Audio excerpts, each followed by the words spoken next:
It feels like football. J-Mac is back. It is good to see you. Graziano, D. Wood are here. We have tons of NFL conversation coming your way. Plus, Greg McElroy and Heather are up early with us this morning because last night all eyes were on a legend in a new place. That's Bill Belichick arriving for his first game as the coach at Carolina, hosting TCU, and there were legends in the building. He wasn't the only one. You might recognize that guy on the left.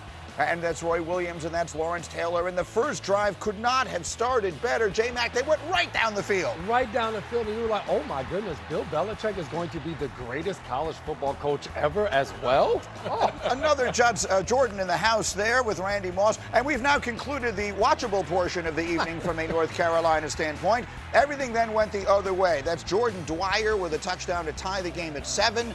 4 minutes left in the half. It's 10-7 TCU. And then Bud Clark, he just baited him into that. Don't do it. That's the throw you see on the outside. You never throw the out on the inside. Pick six, walk-in touchdown, TCU. Now, D. Wood, you figure Belichick is going to make halftime adjustments. This is the first play of the third quarter. Boy, when he did this, I literally turned the TV off because I knew it was night-night Chapel Bill. Belichick may have wanted to turn the TV off at that point. It was 27-7, and it would only get worse. We're still in the third quarter. It's 34-7, and then Devin Deal is going to scoop and score from 37 yards. 41 unanswered points for TCU, and the fans were headed to the exits early. D. Wood was getting some much-needed sleep for the morning, and TCU with a resounding win on the road, 48-14, your final. So Bill Belichick's transition to college hitting turbulence after one game. The 48 points his team allowed last night was the most any Bill Belichick team has ever allowed in his career, which dates back, I will remind you, nearly 5 decades. It did not happen in his 511 career NFL games as a coach, but it happens last night. Here was Belichick on his evening. Yeah, look, they just outplayed us. They outcoached us. I mean, they were just better than we were tonight. That's all there was to it. They controlled both sides of the line of scrimmage. Their skilled players played well, and you know they did a lot more things right than we did. So, you know, give them credit for being the better team. They certainly deserve it.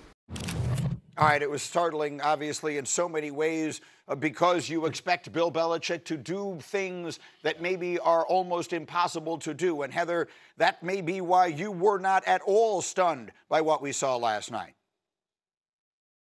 Not at all. We have to remember that this was a complete roster flip. 70 new players, more than half of them came after spring ball. Think about that in terms of a preparation mode, right? This is not the NFL. This is a different way of building a roster. There are no preseason games to see what's working and what's not. Deion Sanders did this experiment at Colorado, and he had Shedeur Sanders and Travis Hunter. You didn't see those guys out there in Chapel Hill, and even they weren't enough to win a conference title or compete for a national title. So no, not surprised at all. What was surprised was how this did not look like a Bill Belichick coached team in terms of defense, missed tackles, fundamentals, the things you would expect to see. Yeah, look, I mean, last night, and I thought my kudos to the people who put together our pregame show last night because it was a fascinating hour. And the reality is all of the conversation was about Bill, and rightfully so. He's the most famous person. Well, there were more famous people, I guess, in the stands, but he was certainly the most famous person on the field. But the reality is, Greg, no one knew who the players on this team were. People know that TCU is a good team, but I don't know that they're not, but I don't think people are putting them in the conversation with Ohio State and LSU. Are you surprised that it was as one-sided as last night was? I was, Greeny, and to be honest with you, yes, massive roster flip, yes, massive questions about continuity, but at the end of the day, this was simple X's and O's, and it was kind of unfortunate. You have Bill Belichick, mastermind defensively. No one is better in a big game, adjusting tendencies. TCU, by the way, in preparation for this game, had no idea what they were going to be. They watched some Washington, they watched some Patriots, they were chasing ghosts all off season, and schematically, they didn't really give their players many chances defensively. He just left corners on islands against a potential first-round quarterback and elite wide receiver core. They didn't really do much in the front to stop the run. This was a referendum on the actual schematics that were being used And then offensively, the style was somewhat archaic for offensive coordinator Freddie Kitchens. They couldn't really run the ball after the first drive. The quarterback's throwing a tight coverage. The protection was unsound. I thought schematically, that's something that is kind of usually something that you can point to the coach. Interesting. Did you see that, Jimmy? He played for Belichick, of course, in the NFL. Did you see that last night? Absolutely. And the one thing that Bill used to always say is you can't win until you keep from losing. And Heather mentioned fundamentals. When you talk about fundamentals and doing those things right, when you watched that UNC team last night, pick sixes, fumbles returned for touchdowns, punter dropping the ball, running back missing a handoff, the simple things, the easy executed type of plays, it just didn't happen for them. The biggest thing for me, you talked about in that third quarter turning the TV off, what Bill was known for was the adjustments he made on the sideline. You think about in college football, halftime is forever. I just knew you going down 20-7, they're going to come up with something to start this second half that's going to give them hope. 75 yards untouched for a touchdown. And it was just like, good night. Very next possession, 28 yards untouched. That, to me, was the part of it that was confusing. For me, that was the biggest indictment. I'm thinking, just like you mentioned, college halftime is so long, you can literally come up with a whole new game plan. That's what Bill Belichick has usually been at his best. And then to come out and the very first play, take it to the house. Like literally, to me, of all the things, that might have been the biggest indictment. I didn't no adjustments at halftime, and to see TCU just run all over a Bill Belichick coach team, I'm still in shock just looking at it. Don't have the talent.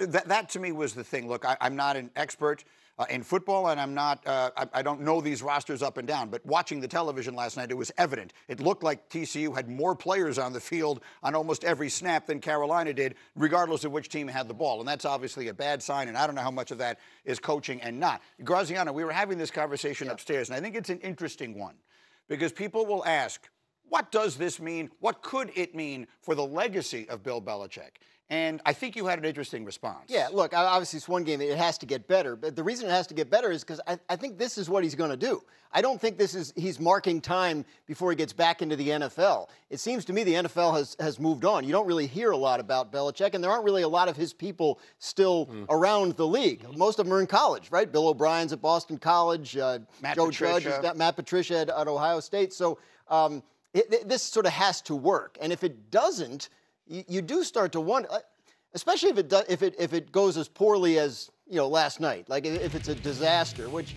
you kind of doubt it will be, but it was poorly timed after an off season, which was kind of dominated by some unserious stuff. That kind of stuff that we don't generally associate with Bill Belichick. So you're watching last night and you're thinking, it's not the guy I remember.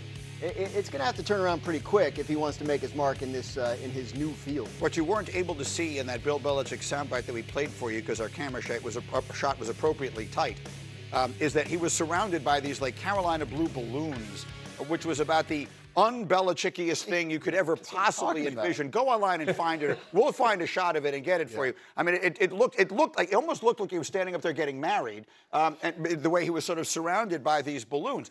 And there were so many things last night. I want you to hear from TCU's coach, Sonny Dykes. I think he said it well. Desmond pointed it out. Desmond Howard, at the end of the pregame show, said, the disrespect factor here, TCU was going to play this hard, and their head coach, Sonny Dykes, afterwards did exactly that. There were a lot of other headlines leading into this game tonight. How did you make it about TCU leaving the game? Yeah, I mean, I think we all felt a little disrespected maybe coming in there was a lot of conversation and none of it was about us. And so, I think we all were highly motivated. Our players were certainly excited to play. And I tell you what, the only team that had a better night last night than TCU's football team was their social media team. Oh, my God. They're still going. And can we just put a couple of quick examples of this up there for you, if we can? Some of the tweets that TCU's football program or TCU's athletics program put up last night. Here we go. There's Deadspin said, hey, babe, wake up. Bill Belichick coaches football tonight. And TCU responded, babe, go back to sleep. The picture they used, though. Oh, my God, Jesus. The real LT, LaDainian Tomlinson. And this is just a tiny little smattering of what they were doing. So, Greg, how about that? How about playing the disrespect? Oh, there's one more. We're not done, Greeny. Carolina said, don't miss our our football, the program about our showcase about our team on Hulu, and TCU said, hey, when does episode 1 come out? And here's the backdrop I'm talking about. I mean, does that look like a football press conference to anyone else, or does it look like a wedding, right? It looks like he's going up there to get married, which hits a little different under the circumstances. So anyway, Greg, let me circle this all the way back to you. Yeah. Do we have reason to believe, well, we use a question all the time, bad game or bad sign? Mm-hmm. Was this a bad game or a bad sign for Bill Belichick in Carolina last night? Both. Bad game and bad sign. This is not going to get much easier. The good news is their schedule's somewhat manageable, but kind of like Sonny Dykes just referenced, every single college coach feels like they're auditioning when they get a chance to play against Bill Belichick. For a long time, the NFL has kind of looked down their nose at college coaches at some points, not all, not across the board, but they look down their nose on, oh, that won't work up here. Oh, you can't do that in the league. Oh, it's not going to be like that if you get to the show against real players. Like, I think when you look at a lot of these college coaches, they're looking at Bill Belichick as kind of a sample for the NFL. And if we can take it to him, it proves that my system works at the next level. And that right now, amongst many college coaches, is where they want to go, because the NFL lifestyle is a lot more manageable than the college lifestyle right now. They don't have the players. They didn't make the adjustments. They struggled at quarterback until Max Johnson came off the bench at the end of the game. This is not going to get a whole lot better. And guess what? They got Clemson coming to town in a couple weeks, and Clemson has to kind of run a fine line down the stretch. So they got a lot of things to iron out. But hey, who's done it better in his career than Bill Belichick? Hopefully he can find some answers. You want this, you got that. No way, watch them walk right past you. Run fast while you have the chance. Don't speak, let them look right at you.